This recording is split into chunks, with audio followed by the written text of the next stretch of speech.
বাঘের রাজত্ব, প্রকৃতির আশীর্বাদ আর হাজারো জীবনের জীবিকা, এই তিনটি শব্দের মিলনস্থল সুন্দরবন। কিন্তু আজ থেকে সুন্দরবনের দুয়ার ৩ মাসের জন্য বন্ধ।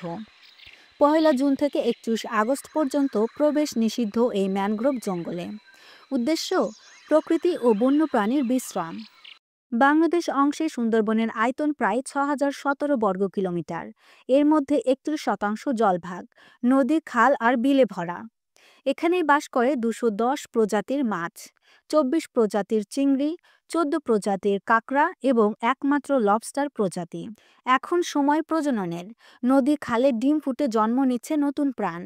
তাই প্রতি বছর এই ৩ মাস মাছ ধরা, মধু সংগ্রহ, এমনকি পর্যটনও পুরোপুরি নিষিদ্ধ। কিন্তু এই নিষেধাজ্ঞার বিপরীতে যে দিকটা অনেকেই ভুলে যান, তা হলো মানুষের ক্ষুধা।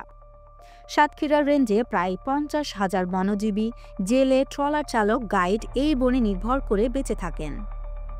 জেলে ইয়াহিয়া শিকদার কাপা গলায় বলছিলেন, এখন পরিবার নিয়ে খাই কি, মহাজনের দাদন লইয়া মাছ ধরতাম, এখন কিভাবে শোধ করব? রুস্তম বয়াতি, আলী আকবর আর গাইড আবদুল্লা বনি, তাদের সবার একই ভয়, চাল ডাল যদি না পায় বাধ্য হইয়া আবার বনে ঢুকতে হবে।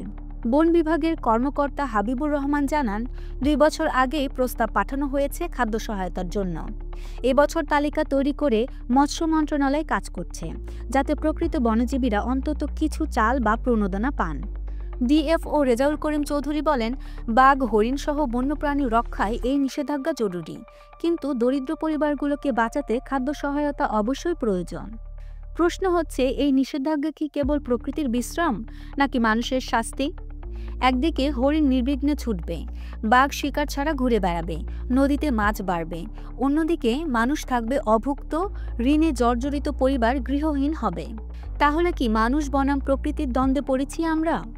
কেন ফিশারম্যান সাপোর্ট স্কিম চালু করা যাচ্ছে না? কেন বিকল্প কাজ বা প্রশিক্ষণ দিচ্ছে না সরকার? কেন বেসরকারি প্রতিষ্ঠানগুলো এগিয়ে আসছে না এই মানবিক সংকটে? সুন্দরবনকে ভালোবাসতে হলে প্রথমেই ভালোবাসতে হবে সুন্দরবনের মানুষকে। এই বনজীবীরা শুধু উপকারভোগী নয়, তারা সুন্দরবনের প্রহরী। প্রকৃতি যেমন বিশ্রাম চায়, মানুষও চায় ভরসা। আমাদের পক্ষ থেকে একটি অনুরোধ, সরকার, বন বিভাগ ও দাতা সংস্থাগুলো যেন এই ৩ মাসে বনজীবীদের পাশে দাঁড়ায়। আর আপনিও যদি চান প্রকৃতি ও মানুষ হাতে হাত রেখে এগিয়ে যাক, এই ভিডিওটি শেয়ার করুন, মতামত দিন কমেন্টে, আর দৈনিক শিল্প বাংলা চ্যানেল